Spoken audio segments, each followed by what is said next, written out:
Hello, my dear students. Today we'll discuss a new topic on colonialism in South Asia.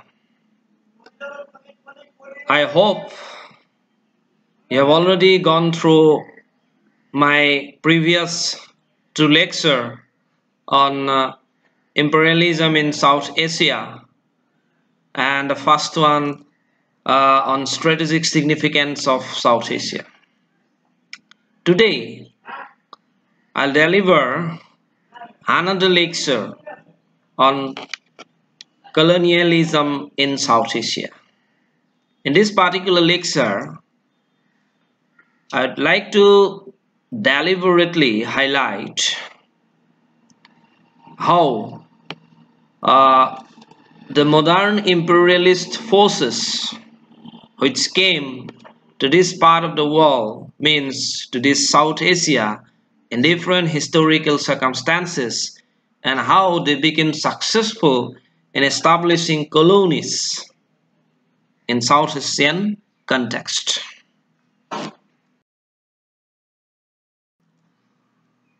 Since the very long before if you're talking about this modern imperialist version or modern imperialism, the very idea of modern imperialism, it basically came into existence in the context of South Asia, specifically from 18th centuries onwards. But prior to that, long before this 18th century, particularly from 10th, 11th centuries onwards, in different historical circumstances, different emperors came to this part of the world in terms of establishing their empire. In the earlier lecture, I have already discussed about the various aspects of different empires, how different sorts of empires established in this part of the world. Specifically, I've already told you about these Mughal empires, about these Mauryan empires. But those were the empires who established their empire in this part of the world. In terms of the nature of their establishment of empire was something different in comparison to this modern version of this imperialisms. And from this modern version of imperialism, subsequently they developed that particular ideas of colonialism. The very idea of colonialism also developed from this modern version of imperialism. These both concept of imperialism and colonialism to some extent is related with each others. The South Asia, which is considered to be the full of treasures of nature, so the availabilities of pearls, diamonds, perfumes, rose essence, elephants, lions, it's a treasures of different reserves, treasures of natures. It's a scenic beauties, the natural resources, the minerals, and also can be considered as the treasure of wisdom as well. So as a result of this availabilities of different sorts of resources, it attracted the foreigners, it attracted the outsiders to intervene to this part of the world. And subsequently history shows us how different foreigners, different outsiders invaded to this part of the world. Some foreigners, some outsiders came to this part of the world in the purpose of looting something, in the purpose of extracting something. So for example, we have the finest example of this intervention by this Muhammad Ghazni. He intervened to this part of the world only in the purpose of extracting the wealth from this part of the world. We have some other examples as well, but at the same time we have some another sorts of empires who intervene in this part of the world. Say for example, Mughal Empire. They established their empire not only in the purpose of extracting the profit, but also they tries to establish the society, the cultural society. They try to stabilize the social system, administrative systems. So their empires were something different in comparison to the modern version of this imperialism, which subsequently results in the form of colonialisms. For example, we have the modern version of imperialist forces like this British colonialisms, the France colonialisms. These are the version of this modern imperialism, and they became successful in establishing colonies in this part of the world.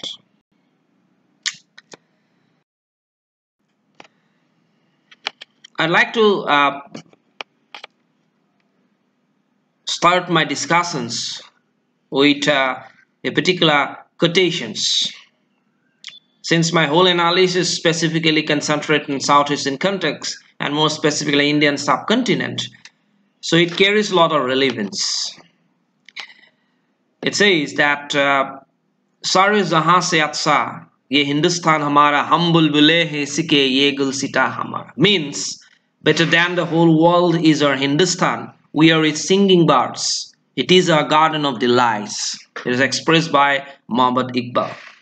Later on, these particular persons became the supreme, one of the, pivotals in terms of demanding, the very idea of Pakistan's along with this Muhammad Ali Jinnah. So subsequently, down the line, in the context of South Asia, these small issues creates some effects, both positive and negative effect, in a better development of this particular society, and subsequently, from the ancient time, the people in this part of the world, which basically establish their cultural pluralism, their cultural dominance, cultural acceptabilities, social stabilities in this part of the world, subsequently, slowly and gradually, they diluted, they get alienated from each others, not only as a result of these differences among them, but also the seeds of separatism that has been injected by this colonial masters in the mind of this the common people, the innocent people, they reside in the South Asian regions, which are peace, and subsequently slowly and gradually this South Asia become a kind of a boiling hotspot.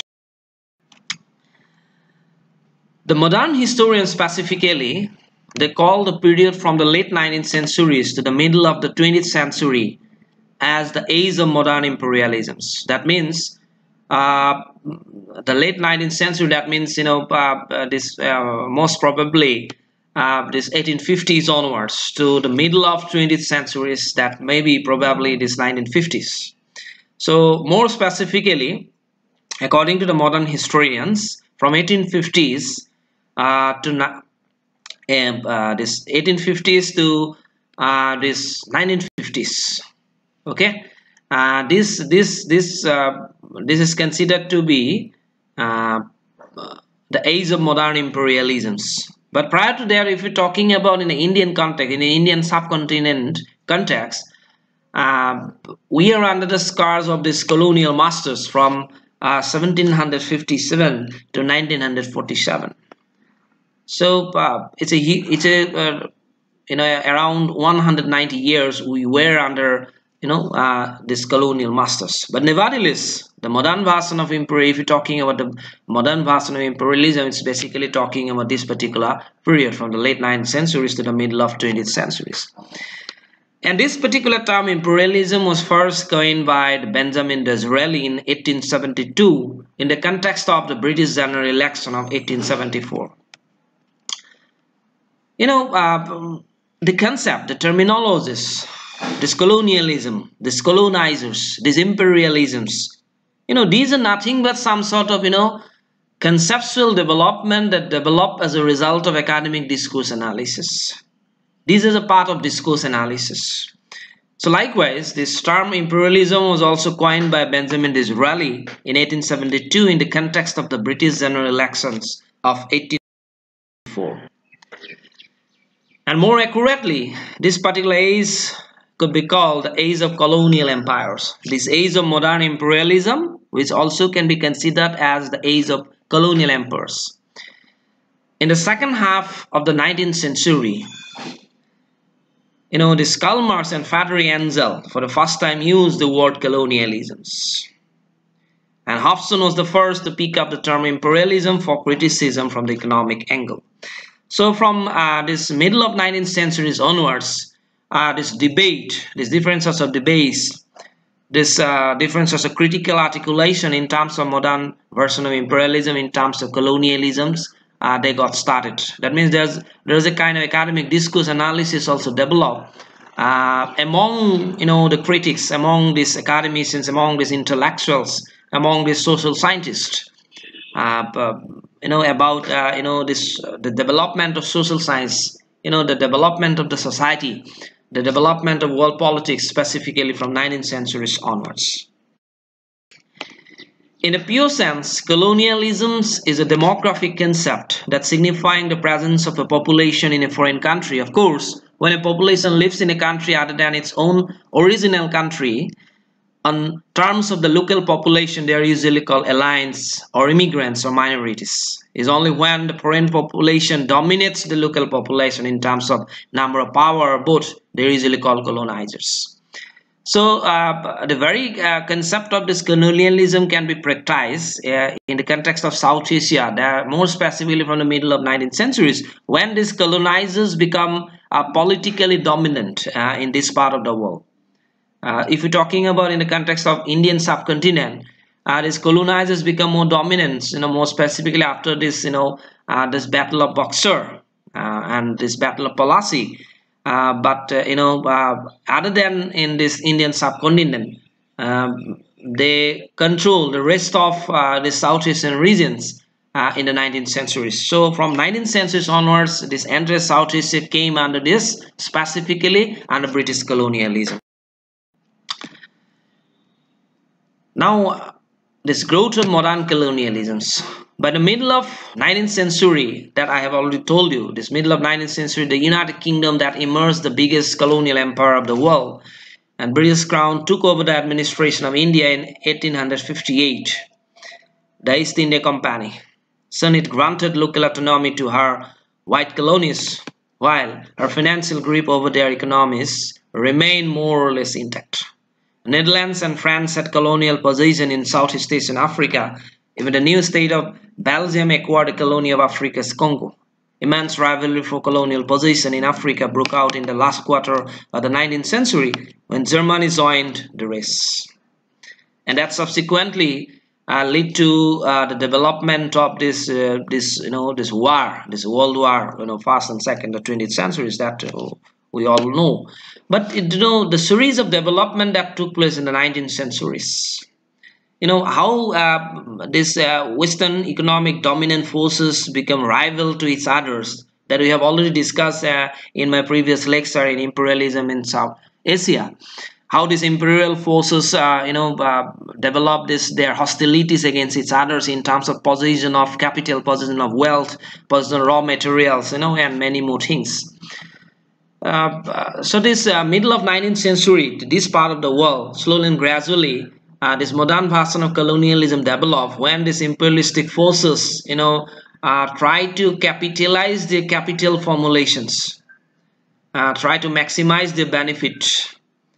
So at the initial time, they came to this part of the world in the form of, conducting some trade or some business. But in later phases, they became the political, bosses. They became the political determiner of this part of the world. This Karl Marx So basically, he noted three kinds of colonizations. How the colonies came under, how these Western capitalist forces colonized the colonies. And in 1865, Marx noted three kinds of colonies. One is the plantation colonies, as in the West. That is one form of colonialism. Then well-populated countries like Mexico, this is different sort of colonization, and this colonial propers like Australia. So in these three different ways, this colonial masters tries to colonize, not only in the context of the South Asian context. This colonial master, not only this British colonialism, different colonial masters, for example, this Britishers, this Dutch, this Faranses, this Portuguese, this France, this Germanis, each and every jump into that particular race of colonizing this underdeveloped regions, and slowly and gradually they intervene, and in that way these patterns of colonialisms spread. By the middle of 19th century, this colonialism became integrated with what Marx called the expanded mode of capitalist productions. Through lending and investment abroad, bank and stock exchanges were the chief instruments of the strategy, and these were the points highlighted by Lenin in his elaboration of capitalist imperialism as well. So from that time onwards, this academic discourse analysis also developed, along with this spread of colonialism on the basis of their imperialistic tendencies. So in the social science, among the social scientists, this debate also developed. They try to analyze the degree of exploitation. They try to analyze how these capitalist forces can able to maximize their productions. So as a result, there are different sorts of debates developed. Serious debate in colonial imperialism had started at the beginning of 20th century with Joseph Schumpeter. For him, colonial imperialism is the imperialism of benefiting a handful of capitalists in England and not the traders or the common man. So that is one different source of understanding from Joseph Schumpeter's on the first decade of this 20th centuries. So then another one in 1917, Lenin held economic imperialism to be the highest state that had divided the entire world among the Western hegemons, and that will cost the world war as well. And he identified the monopoly as the union of industrial capital and the finance capital and export of capital to the colonies as the chief features of this stage of capitalism. So this monopoly, the very idea of colonial imperialism, that has been elaborated by this Joseph Schumpeter, and this Lenin version of this monopoly capitalism with intermixing with industrial capital and finance capital, and how they export of capital to the colonies, that has become a matter of discussions, and in that way this debate developed in terms of this colonial imperialism. Now I'd like to highlight the specific meaning of this colonialism. The Encyclopedia of Humanities and Social Sciences defines colonialism as a system of control by a country over a dependent or people outside its border. European from 15th to 19th century was usually associated with economic aims.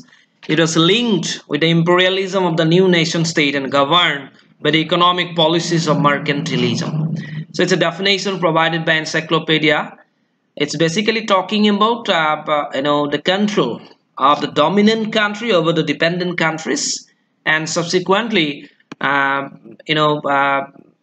it's automatically the marginalized side, they become a kind of colonial elements, and in that way this mercantilism also develops. Then according to the Oxford Dictionary, the word colony is derived from the Latin word for farmer, cultivator, planter, or settler in a new country, colonus. So colonia had those meanings of firm, landed estate, settlement. So from this, the very idea of modern imperialism, this colonialism is developed, and since it is developed from this modern imperialism, a particular region is considered to be imperialist in character when that particular region, when that particular forces develop the instinct of annexing other territories. When a particular dominant forces develop a genuine instinct in terms of extracting other territory, they can be considered as imperialistic forces. And from these imperialistic tendencies, later on they try to colonize others. The reason behind their instinct in terms of territory, in order to grow farming activities, cultivators, plantation activities, in that way this very idea of his colonialism developed. So it's basically talking about some etymological meanings like this farm, landed estate, settlement, etc. Marxists were of the opinion that colonies were established by the British primarily to find a market for the finished goods and to find workforce to work in their factories. The labor worked out very cheap for them. The colonized were forced to buy the goods from them, since an impression was created on them that a superior class produced them. In other words, colonies were formed to find a market for the goods produced by the colonized.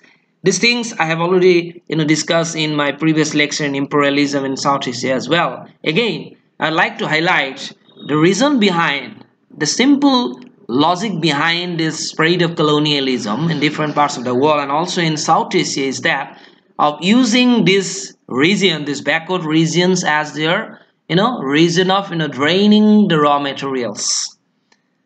And by practicing some sort of technical, with the help of technical experts, so that they can create some sort of technicians with the help of which they can manufacture different sorts of products. Again, they can able to sell in these underdeveloped regions and create a profit. Because their competition, the Western society is no longer relevant. Each and every European society became more dominating in the age of industrial revolutions. So they try to expand their activities. They try to expand their, business, their trade policies. Because in the industrializations, the finished products, the productive commodity have to sell. And to sell the productive commodity, they want, large market. And these are the regions which are populous regions. It's a large regions comprised of, huge people.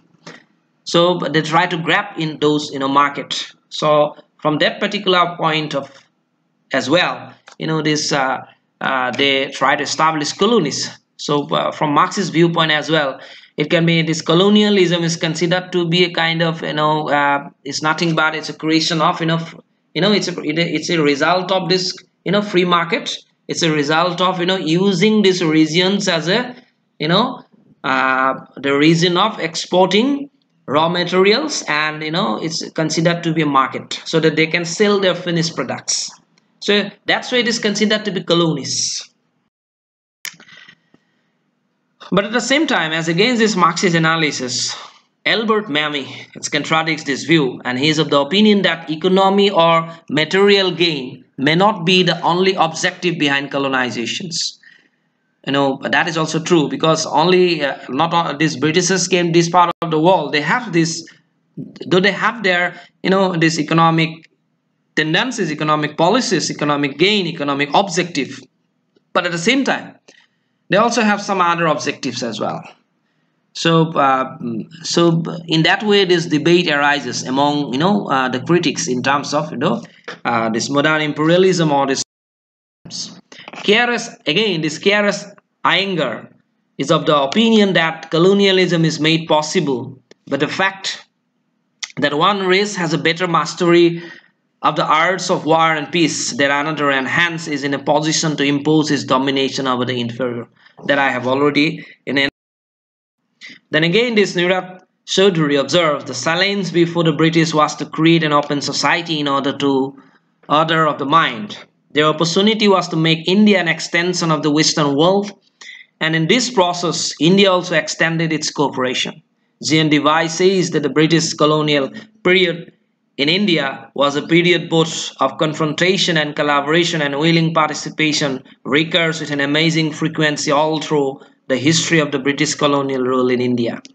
So these are some observations. Now moving towards this colonial imperialism in South Asia. As we have all know, by the beginning of 19th century, the Southeast, including India and Sri Lanka, that means this presently this Sri Lanka was under British control. Yet in India, this authority was technically exercised by the English East India Company as tenants of the Mughal rule. In 1857, that ruler was overthrown, and in 1858, Victoria, Queen of England, took over the territory and government of British India. About a third, the subcontinent, however, was allowed to remain nominally independent under the native princes.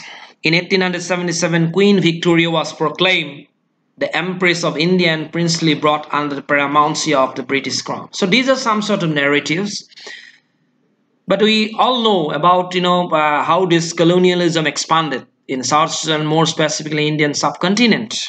If you're talking about in the context of Indian subcontinent, after this Battle of Palas and Battle of Buxar, this East India Company become more dominating this part of the world.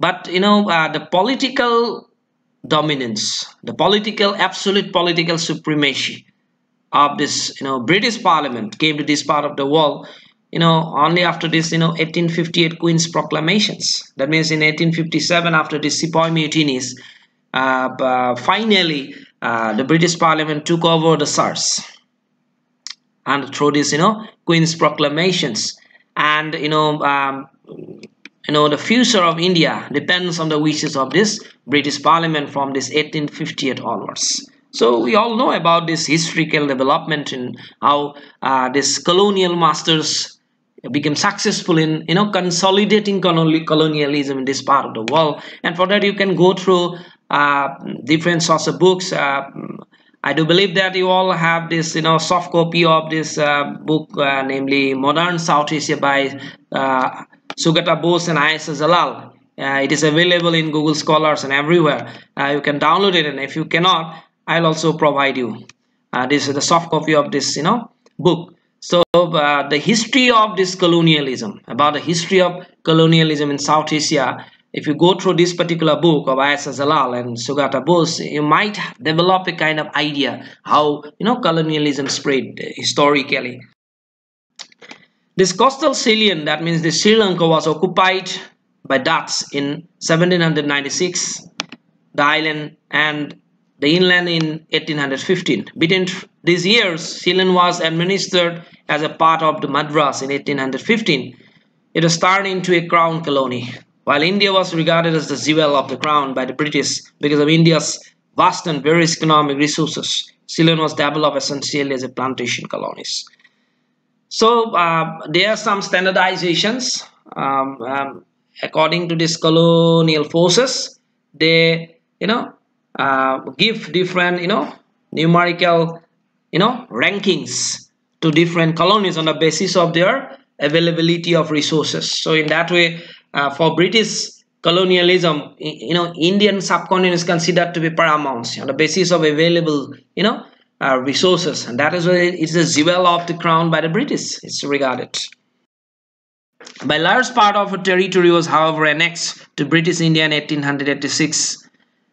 That means this Burma was annexed to the huge benefit of the empire in terms of her forest in 1902. So subsequently, by the end of this 19th centuries, the entire South Asia came under this British colonialism, and subsequently in the 20th century, as a result of this spread of colonialism, as a result of this exploitations, as a result of this exploitation of this modern imperialistic version of colonialism, in South Asia from 20th centuries onwards, this nationalism, the forces of nationalism spread. It spread from 19th century, but it accelerated in 20th onwards. Then again, further east, the British, the French and the Dutch competed for territories and came to divide Southeast Asia as follows. Malaysia, including Singapore and Hong Kong for the British. There's a subdivision. They demarcated among themselves. Malaysia, Singapore and Hong Kong annexed by British. Indonesia for the Dutch, that means for Holland. And Indochina, including Cambodia, nowadays is considered Kampuchea. Laos and Vietnam for the French. And except for China within Vietnam, the French allowed limited political autonomy to the dynasty's rulers, but exercised full economic control over Indochina. So in that way, uh, uh, in Southeast Asia in general and in South Asia in particularly, this colonial dominions came. The different colonial masters came to this part of the world. And if we're talking in the context of South Asia, it's basically this British colonialism. This British colonialism became successful in colonizing this entire South Asian context. But in the later phases, as a result of this spread of this nationalism, as a result of spread of nationalistic forces, as a result of this nationalistic tendencies, this nationalism spread in this part of the world, and slowly and gradually, we might experience with this, this different sorts of movement in South Asian context, and the foremost among them we can consider this, India's freedom movement. That is the finest example of this, how nationalism spread in this South Asian context. So in conclusions, I'd like to conclude my discussion by emphasizing on, though primarily colonialism has a geographical and a political connotation, both the systems are grounded in strong economic motives. Modern colonialism started in the 15th century and came to its climax in the late 19th centuries, when imperialism virtually became a creed of the developed capitalist countries of the West. Its essential purpose was to acquire the natural resources of the subject countries and to develop them as captive markets for the finished products. The resulting conflict produced these two world war. So we all have been experiencing with this sort of development as a result of these economic motives, as a result of this conflict, as a result of these increasing hostilities in European countries, among the European countries. They spread their colonial activities, the imperialistic tendency in this part of the world, and in the later phases, in order to grab the dominance in this part of the world, and as a result of spread of nationalism, in different parts of Southeast Asia, Latin America, and Africa as well, that everything ultimately culminates in the form of this devastation that we all have been experiencing in the 20th centuries as well, in the form of World War First and World War Second. So, but from 19th centuries, from 18th centuries, and more specifically from 19th centuries to the 20th centuries, these different imperialist forces, by developing their modern imperialistic tendencies, they become successful in colonizing in this part of the world, and again they extract more profit from this part of the world. But in 20th centuries, as a result of the spread of nationalism, these colonies, they got freedom slowly and gradually, and from 1950s, the scenario of the world becomes something different. And now we are residing in the 21st century, and in 21st centuries, again we have been experiencing with some other sorts of development. We have been experiencing a different sorts of trade perceptions as well. From 1950s to this 21st centuries, we have been experiencing with some sort of new version of this capitalist tendencies in the form of new colonialisms, this neoliberalisms. These are different new version of this capitalisms came into the forefront. And but in 2020, specifically in 21st century, in 2020, in this particular year, we have been experiencing with a tremendous threat to the entire human mankind in the form of this pandemic threat. It's a kind of health hazards to the entire humankind in the form of corona and pandemic COVID-19. So from this time onwards in 21st centuries, need of the hour to re-examine, regenerate, re-accentuate, some sort of grounding realities. And slowly and gradually, maybe after 1 or 2 years, the politics, the world politics may be diluted in some another way as well, and we may have been experiencing with some another sorts of dramas, another sorts of positive and negative development of the world politics, maybe after 1-2 years. So days will come, days will tell many more things. So in today's class, I basically highlight the meaning of colonialism, how this colonialism spread in different parts of the world, why this colonialism spread in different parts of the world, how these colonial masters came to this part of the world, specifically in South Asia. But regarding the historical events, different sorts of historical events, I don't want to go in more details about all the historical events, all those years, different treaties, different activities that is going on the last 200 years and the South Asian context. So regarding those historical narratives, you can go through this Sugata Bose and ISSLL's books, and you will get all those informations. And on the basis of those information and this particular these videos, I do believe that you can able to gather some sort of understanding about this colonialism in Southeast. So with that words, I would like to conclude my today's lecture on colonialism in South Asia. So thank you very much. Stay home and stay safe. Thank you.